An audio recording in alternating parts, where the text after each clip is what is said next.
Grabe. Inspired na ba? Grabe rin. Alright, so wag ko na patagalin pa kasi pag patagalin pa, mas lalong tatagal. Yan, ipakita na natin diretso. Palakpakan nyo naman yung kapakatindi ng host natin, no? Actually, nag-uusap kami doon kanina sa likod. Matindi pala talaga kasi galing yung Nigeria. Tapos, isa sa experience niya doon, talaga yung mga tao doon, kapag naintindihan ng isang negosyo, truck ang binibiling produkto dito sa company natin. O, sino yung gusto mag-network sa Nigeria? Yan. Ikaw dito, ready ka na ba? Kung doon nga, truck ang binibili, ikaw isang package lang, oh. Di ba? Totoo naman talaga yan. Sa Nigeria, sobrang sulit. Kaya, ako po muna ay magpapakilala sa inyo. Na-inspire pa kanina kay Mentor Joyce. Yan. Si Mentor Joyce ay isang nurse. No, ako naman, para at least may idea po kayo, I am a registered master electrician. Yan. 8 years po ako empleyado. So kung babasihan nyo about itong kuryente na yan, so, kamaot ang oriente, pero mang-oriente po. Joke lang. Totoo lang.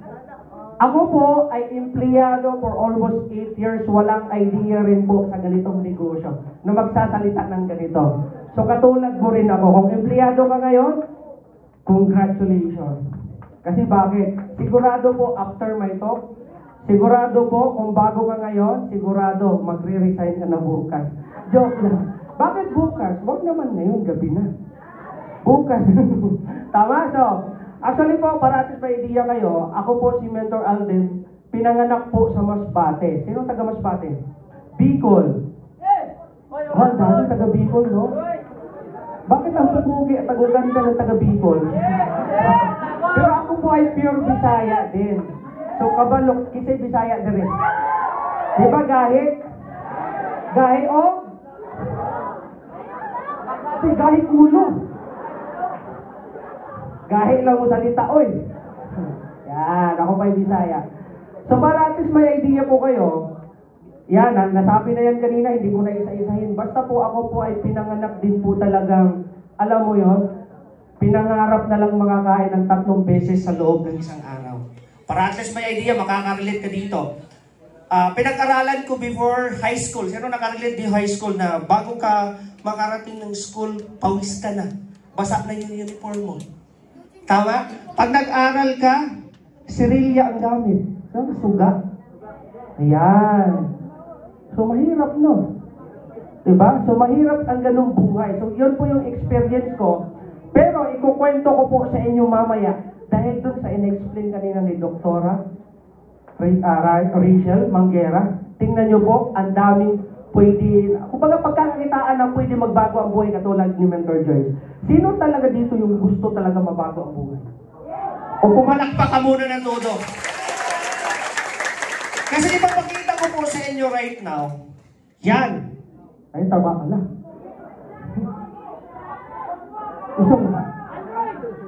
Oy, ang nagkuha na cellphone nito, hindi pa akin, nang hiram lang.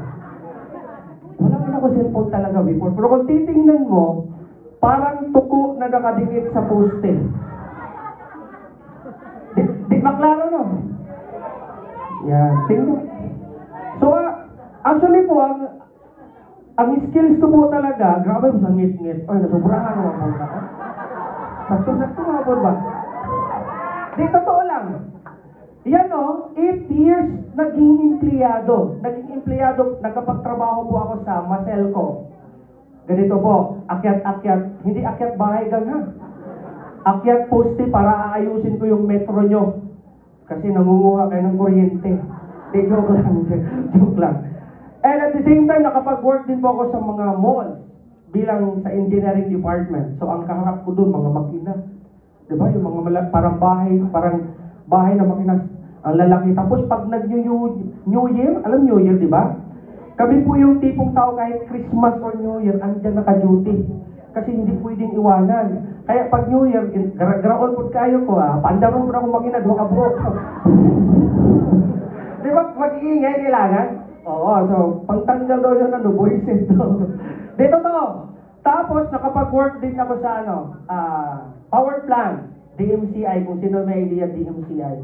Tapos last ko na work sa condominium naman, mga high-rise condominium, naman, electrical pa rin ako doon sa engineering department. In short po, in total 8 years, puro po siya electrical talaga. Simula pagka-graduate student pa lang. Working student ako sa school, nagwawalis po sa loob ng school para libre tuition fee. Di halata, no? Di totoo po, working student ako para lang makapag-aral bilang isang electrician. So, I remember before na nagwawalis po ako sa loob ng school, pawis na pawis, tapos maaabutan ako ng mga classmates ko, fresh na fresh sila. So, ako todo lang ako. Pero at the same time, siyempre, pang allowance lang yun pang matrikula lang yun. Eh, di ba kakain ka? Tama? Pang boarding house mo pa, 1.5 yan, pero mahirap yan dati sa isang estudyante, correct? So, ang ginagawa ko, while student ako that time, nag-working student ako ng maaga, siguro magsisimula ako magwalis, mga 5 a.m. to 6 a.m., at least 1 hour. Then after na, tatrabahuin ko naman yung pang-allowance ko naman. Yung para sa pang-araw-araw na pagkain, at the same time, yung pangbahay. So, nag-i-install na rin ako ng electrical. Sumasama ako sa, yung sa sir ko na nakilala ko na meron siya mga project. So, nagsisinsil na ako. Basta sumasama, kumikita na rin at the same time, estudyante pa lang. In short, nakapag-graduate po ako as electrical, tapos nag-experience ng almost 3 years. Then, nabigyan ng pagkakataon sa PRC na board exam. So, sa RMA. So, nakapasa po tayo last 2015, registered master electrician. Palakpakan nyo naman. Tapos, mag-a-apply sana ako ng barko. Kasi, alam naman pag barko, no, malaki ang sweldo. Correct? Seaman, electrician ka bilang isang seaman, sweldo doon nasa mga 150 to 250,000. Sweldo mo. Alam niya ng lahat ng experience. Nakakuha na ako ng requirements. Para at least may idea kayo, ha? Nakakuha na ako ng requirements. SOLAS, basic training, firefighting, meron na akong seaman's book, meron na rin akong passport. Di pirini siya kay upat man ang mata. Hindi. Okay na requirements. Ang pinaka-last na sa medical, yung sa mata ko. So, naniniwala ako kasi every time na may binibigay sa atin, may purpose siya lahat. Kasi wala po ako sa harap ninyo ngayon kung hindi po yun nangyari. Tama or tama? Mamaya, maiintindihan nyo siya kung bakit nangyari yun. Kasi, right now po, ang daming nagbagong buhay dahil doon, sa decision ko na maging part ng OBI or ng Empowered Consumerism. Palakpakan naman po. So, yun yung kwento ko na, alam mo yun, nagsipag ka, gumastos ka, nag-training ka, gusto mong may matapos ka, pero all in all, nakapagtrabaho naman ako, dito po 8 years. Kaso nga lang, isa sa naintindihan ko, alam ko, maiintindihan mo to ngayon. 8 years, pero resibo lang ang nahawakan. Tama or tama? Isa naka-experience. Diba, sir, no? Lukod guys, tanan. Di, totoo. I remember po before na nung nag-work ako, pag nagsahod ka, alam mo yon, tama lang siya pambayad doon sa mga nahiram mo, nautangan mo, pambayad sa boarding house, pambayad sa kuryente, sa tubig, pamasahe. Correct or correct?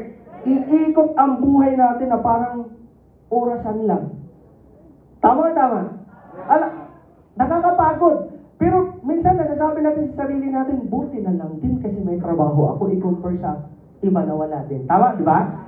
Dumating sa point nung nakapagtrabaho ako sa IT Park, doon sa Cebu, sa Asia Premier yung condominium yun. Siyempre, may uniform na ako, malinis na, naka-aircon na. Dumating sa point na siyempre, umiyak pa ako that time. Sabi ko, sa pagkakaroon ng pagiging grateful na at least meron akong trabaho. I-compare sa iba na million walang trabaho. Correct or correct? So doon nagkaroon ako ng gratitude.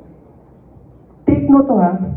Pag ikaw pala sa sarili mo ngayon, kahit ano yung nangyayari sa'yo ngayon, kahit ano yung sitwasyon mo, kapag ramdam mo yung pasasalamat or pagkakaroon ng gratitude, hindi mo alam, ibibigay sa'yo yung mas maraming blessings. Since ako may may ganun akong pakiramdam that time. Sabi ko, nakaupo ako sa lobby, electrical ako that time. Sabi ko, ang ganda ng trabaho dito kasi magtatrabaho lang ako kapag merong job order. When you see job order, pag merong request, tapos pupunta ako sa loob lang ng condominium. Tapos aayusin ko lang yung washing machine nila hindi umandar. Di ba? Magpapalit lang ako ng ilaw. Job order lang yun. Tapos, pwede ka na magkapera. May sweldo ka na. Tama? Kaya nagkaroon ako ng gratitude. Pero, umabot nga ako ng 8 years. Kumbaga sa Bisaya, pag ginuot na ba? Napaikot-ikot lagi. Tapos, naranasan ko na, alam mo yun, pagalitan ng HR, pagalitan ng aming head, na dahil na late ka. Tapos, naranasan ko po kasi guys, na natakot din ako sa sarili ko. Parang dumating sa point na parang tinayak ko yung buhay ko dahil doon sa company na yon. Ikwento ko ng konti sa inyo. Kasi may ganito tayong attitude pag once na nagtatrabaho tayo. One time kasi sa condominium, generator nasa basement. Yung mga transformer ng mga malalaki, mas malaki pa sa tao. Yung mga malalaking transformer. Pumutok yung pinaka-main potable water.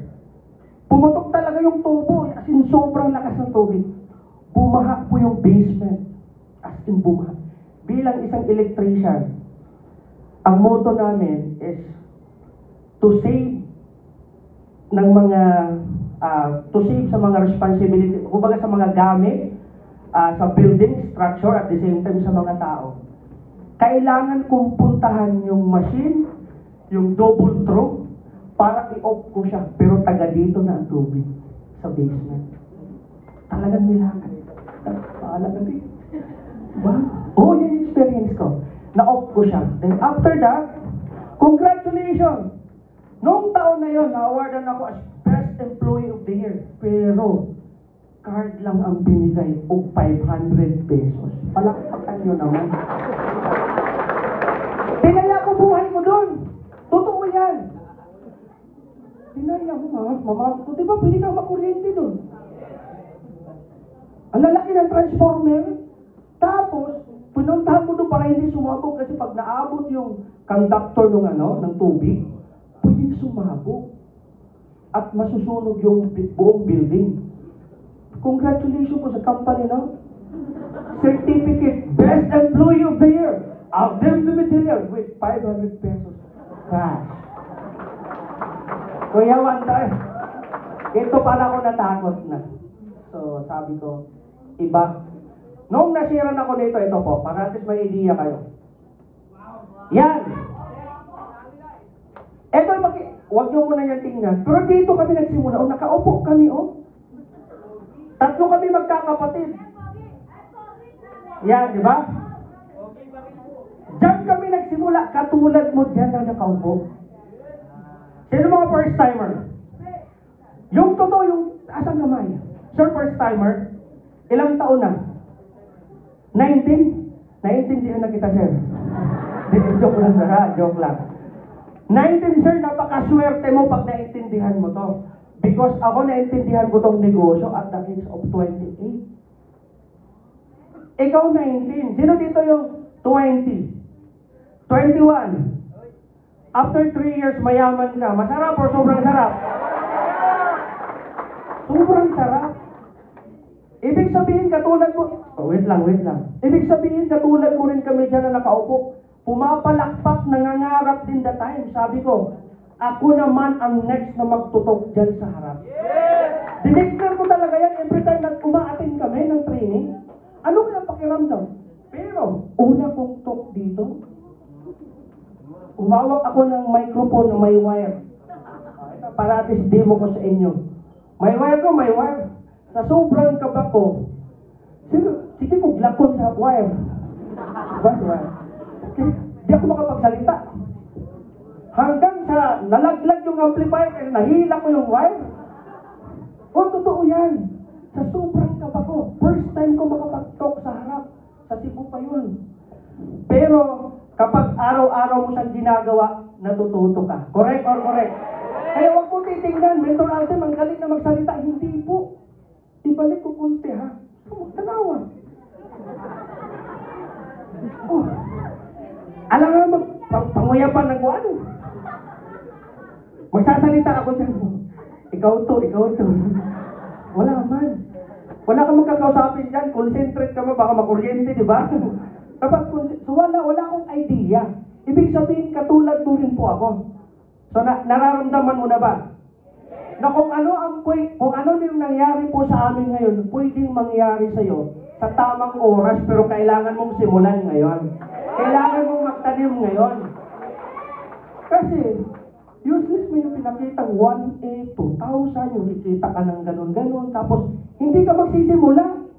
Sabi pa nga, pag meron kang tinanim, pag walang tinanim, o di ba kaklaro, anak? Klaro. O, next natin. Sino makakuha ng tubig ko? Kuha mo na ako ng tubig, ha? Wait lang, guys. Hindi ko kaya to, walang tubig.